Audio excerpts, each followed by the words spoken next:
রোজা রাখা অবস্থায় আপনি বেশি বেশি জিকির করবেন। কি করবেন? সুবহানাল্লাহ পড়বেন, আলহামদুলিল্লাহ পড়বেন, আল্লাহু আকবার পড়বেন, লা ইলাহা ইল্লাল্লাহ পড়বেন, লা হাওলা ওয়ালা কুওয়াতা ইল্লা বিল্লাহ পড়বেন, পড়বেন হাসবি আল্লাহ ওয়া নি'মাল ওয়াকিল, সুবহানাল্লাহি ওয়া বিহামদিহি, সুবহানাল্লাহিল আযীম, সুবহানাল্লাহিল আযীম ওয়া বিহামদিহি, পড়বেন আস্তাগফিরুল্লাহ ওয়া আতুবু ইলাইহি, আস্তাগফিরুল্লাহ ওয়া আতুবু ইলাইহি, পড়বেন লা ইলাহা ইল্লাল্লাহ ওয়াহদাহু লা শারীকা লাহু লাহুল মুলকু ওয়া লাহুল হামদু ওয়া হুয়া আলা কুল্লি শাইইন কাদির। পারা যাবে না ইনশাআল্লাহ? বেশি বেশি পড়বেন। আরেকটা কাজ করবেন, প্রতিটা কাজ নবী সাল্লাল্লাহু আলাইহি ওয়াসাল্লামের সুন্নাহ মাফিক করার চেষ্টা করবেন। সুন্নাহ মাফিক, খাচ্ছেন তার সুন্নাহ মাফিক, টয়লেট করছেন তার সুন্নাহ মাফিক, ঘুমাচ্ছেন তার সুন্নাহ মাফিক। সুন্নাহর বইগুলো আছে না বাজারে, কিনে নেবেন, কিনে নিয়ে দেখবেন প্রতিটা কাজ কিভাবে করলে সুন্নাহ হবে।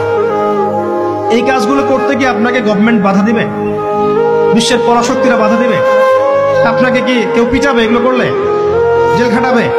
এগুলো আমাদের ব্যক্তি স্বার্থের ব্যাপার, ইচ্ছা করলেই করা যায়। এই ইচ্ছাটা আল্লাহ পাক আমাদের অন্তরে জাগ্রত করুন, আমিন। একটা কাজের কথা বলবো, নর্মালি আমরা ফরজগুলোতে বেশি ফোকাস করি, ফরজ ওয়াজিবে।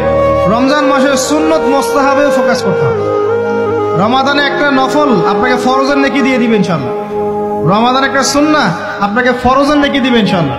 তো রমজান মাসে শুধু ফরজ নয়, একটু সুন্নাহ সালাতগুলো, নফল সালাতগুলো একটু বেশি বেশি করার চেষ্টা করি। আল্লাহ পাক তৌফিক দেন।